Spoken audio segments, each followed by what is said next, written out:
BBA, BCA, BCom computer కోర్సులో 100% placement లభించే ఏకైక డిగ్రీ కాలేజ్ కూకట్పల్లిలోని i3 డిగ్రీ కాలేజ్ 8367215215.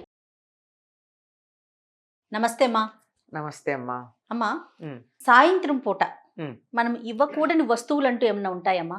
దీపం పెట్టిన తర్వాత సాధారణంగా తెచ్చుకోనివి ఉంటాయి, ఇవ్వకూడనివి కూడా ఉంటాయి. ఎందుకంటే ఒక దీపం పెట్టాము అంటే సాధారణంగా సాయంత్రం అంటే మన ఉద్దేశంలో సూర్యాస్తమయం. అంతే. అది 5:30కి అయ్యే రోజులు కొన్ని ఉంటాయి, 6:30 పావుదొక్కు వేడికి అయ్యే రోజులు కొన్ని ఉంటాయి. అంటే శీతాకాలం వేసవి కాలం తేడాల్లో అది మనకి లెక్క అదనమాట. అలాంటి సమయంలో కొన్ని రకాలైనటువంటి ఇంటికి తెచ్చుకోము. అదేవిధంగా కొన్ని వస్తువులు బయట ఇవ్వం. సాధారణంగా కుంకుమ, పసుపు, ఉప్పు మొదలైనటువంటివి దీపాలు పెట్టిన తర్వాత ఇంట్లోంచి ఇవ్వరు. ఎక్కువ మంది డబ్బు కూడా ఇవ్వరండి దీపం పెట్టాక. కానీ ఈ రోజుల్లో అది పెద్ద పట్టించుకోవటంలా మనం.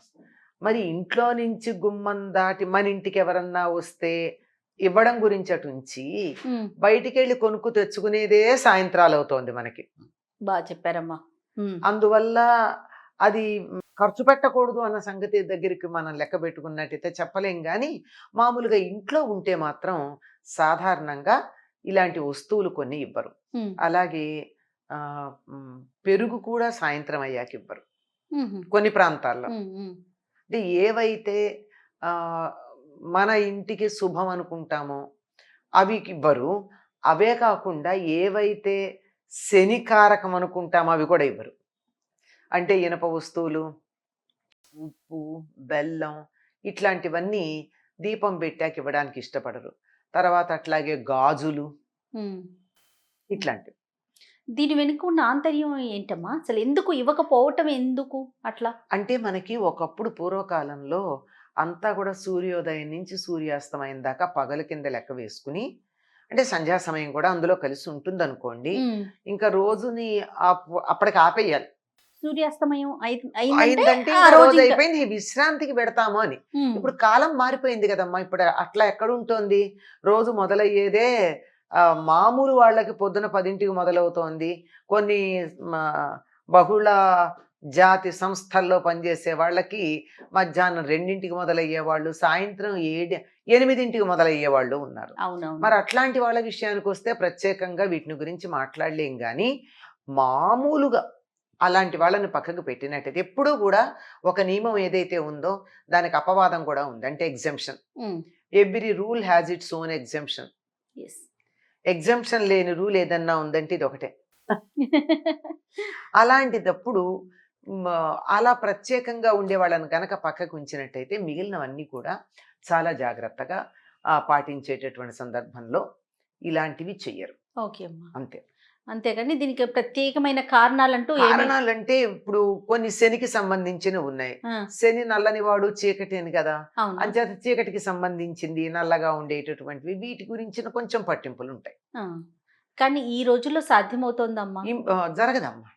ఎందుకంటే ఇప్పుడు నేను చాలా బాధపడుతూ ఉండే విషయం ఏమిటంటే, మనం ఇది చెయ్యి ఇది చెయ్యకూడదు అని చెప్పే చాలా అంశాలు ఆదర్శప్రాయమైన వాతావరణంలో మాత్రమే అమలు జరపడానికి వీలవుతాయి.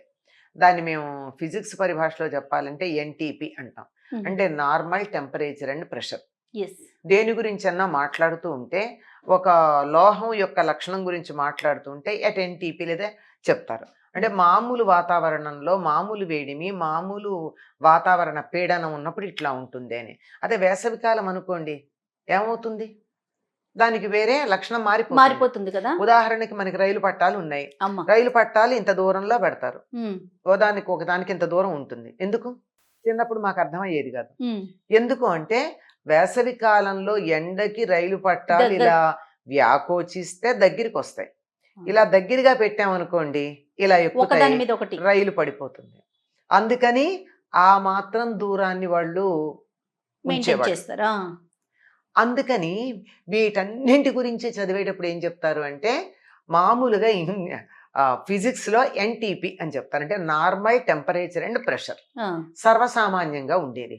కానీ సర్వసామాన్యంగా లేని సందర్భాలన్నీ కూడా వాటితో పాటు చెప్పాలి అనేటప్పటికీ ఎంత ఇబ్బంది అవుతుందమ్మా. అవునవును చాలా రకాలు ఇట్లా చేయడానికి వీలే లేదు అంటాము. అంటాం. అమ్మో శనొచ్చేస్తుంది, అమ్మో ఇంట్లో లక్ష్మి వెళ్ళిపోతుంది, ఎంత ప్రమాదకరం అమ్మా. ఆ, అందువల్ల ఇవి సామాన్యంగా పాటించాల్సిన నియమాలు, మళ్ళీ ప్రత్యేకంగా పాటించే నియమాలు ఉంటాయి. ఈ సామాన్య నియమాలు చెప్పిన వాళ్ళంతా ప్రత్యేక నియమాలు చెప్పకపోతే ప్రస్తుతం ఉన్న పరిస్థితుల్లో అనేక రకాలైనటువంటి సమస్యలని ఎదుర్కోవాల్సిన అవసరం వస్తుంది. అమ్మ మీరు చెప్పండి వ్యక్తిగతంగా. ఉమ్. ఇప్పుడు పెరుగు ఇవ్వకూడదు, గాజులు ఇవ్వకూడదు, ఇలాంటివి మనకి నిజంగా పాటించడానికి అవకాశాలు చాలా తక్కువ ఉన్నాయి ప్రస్తుతం. ఉమ్, కానీ అలా పాటించకపోతే ఉమ్. ఏమన్నా ఇబ్బందులు పడటానికి కూడా అవకాశం ఉందంటారా?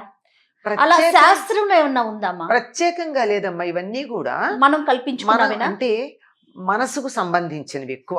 ఉమ్, ఇమోషనల్ అంటామే, అట్లా అలవాటు పడిపోయి ఇంకా ఇంకా కొంతమంది మా ఇంట్లో ఇది చెయ్యమండి అని మా చెప్పారు. అంట ఏదంటే వాళ్ళ కుటుంబంలో ఎప్పుడో వరుసగా ఒకసారో రెండు సార్లో ఒకటి చేసినప్పుడు ఏదో ఇబ్బంది, కొంచెం కూడని పని జరిగింది అనుకోండి, హాని జరిగింది అనుకోండి, అది మాకు అలవాటు లేదండి, అచ్చిరా లేదండి అని చెప్తారు.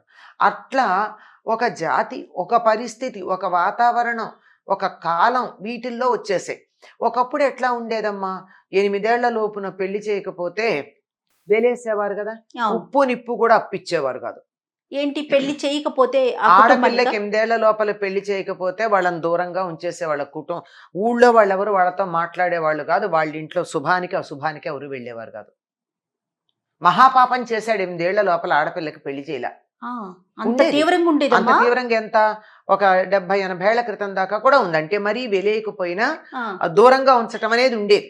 ఆ, అందుకే కదా అప్పుడు భారతదేశంలో శారదా చట్టం వచ్చిందని కంగారు పడిపోయి గోవాకి, మనకు అప్పటికి యానాం ఫ్రెంచి కాలనీగా ఉండేది, అవునవును. యానాం తీసుకెళ్లి పెళ్లిళ్ళు చేసేసేవారు. ఆహా. 3 నెలల పిల్లలకి, 4 నెలల పిల్లలకి. అంటే శారదా చట్టం వచ్చేస్తోంది, అంటే 18 ఏళ్ల వరకు ఆడపిల్లకి పెళ్లి చేయకూడదు అనేది శారదా యాక్ట్. ఆ, అది వచ్చేస్తోందని చెప్పి అది అమల్లోకి వచ్చాక 18 ఏళ్ల లోపు పిల్లకి పెళ్లి చేస్తే జైలు శిక్ష జైలు పడుతుంది. శిక్ష పడుతుందని పాపం అప్పటిదాకా 6 ఏళ్లకి 5 ఏళ్లకి పెళ్లి చేసేవాళ్ళు కాస్త 3 నెలలు 4 నెలల పిల్లలకు కూడా పెళ్లిళ్ళు చేసేసారు ఆడపిల్లలకి. ఆహా. యానాం పెళ్లి చేసేసుకున్నారు అంతే. అంత అట్లా ఉంటాయన్నమాట. అది ఆలోచన ఎలా విధానం. వచ్చింది, మనకు చాలా విషయాలు అలా ఉంటాయి. ఇంకొక మాట చెప్తాను, అమ్మా. ఇది మీరు అడిగిన ప్రశ్న కాకపోయినా చెప్పేది. మనం ఇల్లు చీకటి పడ్డాక ఇల్లు చిమ్మకూడదు అంటారు. ఎందుకు చిమ్మకూడదు? మనకి కనిపించదు కదా అది. సరిగ్గానే నేను అనుకుంటాను. అంతే, అదే సరైనటువంటి విషయం. ఆ, ఆ. అదే సరైనటువంటి విషయం. ఆ చీకట్లో ఇప్పుడంటే మరి విద్యుత్ దీపాలు ఉన్నాయి, పూర్వకాలం ఉండేవి కాదు. ఇలా చిమ్ముకుంటూ వెడితే ఆ చీపుర్ని ఆనుకుని ఎర్రో ఉందనుకోండి, కాళ్ళజర్రి, ఉమ్, ఉమ్. ఏ తేలో మండ్రగబ్బో ఉన్నాయే అనుకుందాం, ఇబ్బందే కదా. అందుకని వెలుగుండగానే, దీపం ఉండగానే ఇల్లు చక్కబెట్టుకోవాలన్న ఒక్క మాటను అనుసరించి వచ్చాయి ఇవన్నీను. ఉమ్. అంటే అప్పటి కాలమాన పరిస్థితులకు అనుగుణంగా. అనుగుణంగా ఎందుకంటేనమ్మా, అది ఆ, ఆ చీకట్లో కనపడదు. ఇప్పుడు ఇదివరకు రోజుల్లో చీపురు అనేది ఇంటి వెనకాలో ఎక్కడో పెట్టుకునేవాళ్ళు. ఇప్పుడు ఇంట్లోనే పెట్టుకునేవాళ్ళు. పెట్టుకుంటున్నాం కదా. పెట్టుకుంటున్నాము. ఆ తర్వాత కాలంలో దాన్ని కొంచెంగా అమెండ్మెంట్ రూల్కి వచ్చింది. ఏమిటి, అత్యవసరమై చిమ్మారు, పిల్లలు ఏదో పారబోసారు, ఆ, చిమ్ముతాం కదా, అయ్యయ్యో చిమ్మారా పర్వాలేదు, ఎత్తి చెత్త మాత్రం బయట వేయకండి. అవునమ్మా, ఇది కూడా విన్నా నేను. ఇది ఎందుకంటే దాంట్లో ఏ విలువైన వస్తువు అన్నా పడిపోతే ఆ గుడ్డి దీపాల్లో ఏం కనిపించదు కనపడుతుంది, కదా అని. రేపు పొద్దున వెలుగులో వేయొచ్చు.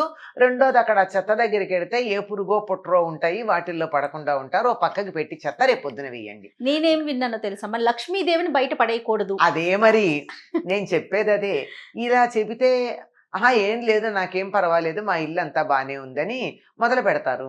అందుకని దాన్ని ప్రతిదాన్ని మన వాళ్ళు ఎక్కడ పెట్టి చెప్తారు, లక్ష్మీదేవి అని ఒకటి, దరిద్ర దేవత వస్తుంది, లక్ష్మి పోతుంది, పుట్టింటి వారికి దరిద్రం. అది మేనమామకి దరిద్రం, మేనమామకి పుట్టింటికి దరిద్రం. దరిద్రం అని. మేనమామకి దరిద్రం అనగానే ఆడపిల్ల ఏం చేస్తుందమ్మో మా పుట్టిల్లు అంటుంది. ఆ మేనమామకి దరిద్రం అంటే కూడా తల్లి జాగ్రత్త పడుతుంది, పిల్ల చచ్చి. మేనమామలకి దరిద్రం అంటే తల్లి ఏం చేస్తుంది, ఆ, తన సోదరులకి ఏదన్నా ఇబ్బంది అవుతుందేమో జాగ్రత్త పడుతుంది. అవునవును. అందుకని ఇట్లా ఒకదానికి పెట్టి అది మనం అర్థం చేసుకుంటామా లేదో తెలీదు.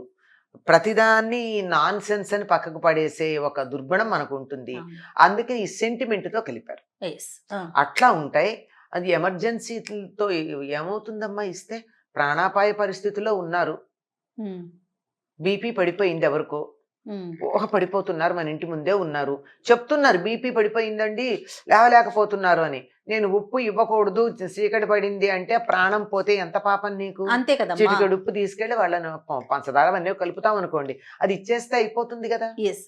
అందుకని ఇవన్నీ నేను చెప్పేవి ఇలాంటి వ్యవహారానికి సంబంధించినవన్నీ కూడా ఆదర్శప్రాయమైనటువంటి పరిస్థితుల కోసం పెట్టినటువంటివి, అంతేగాని మారడంలో తప్పు లేదు. తప్పులేదు, సందర్భాన్ని బట్టి దాన్ని మార్చుకోవాలి.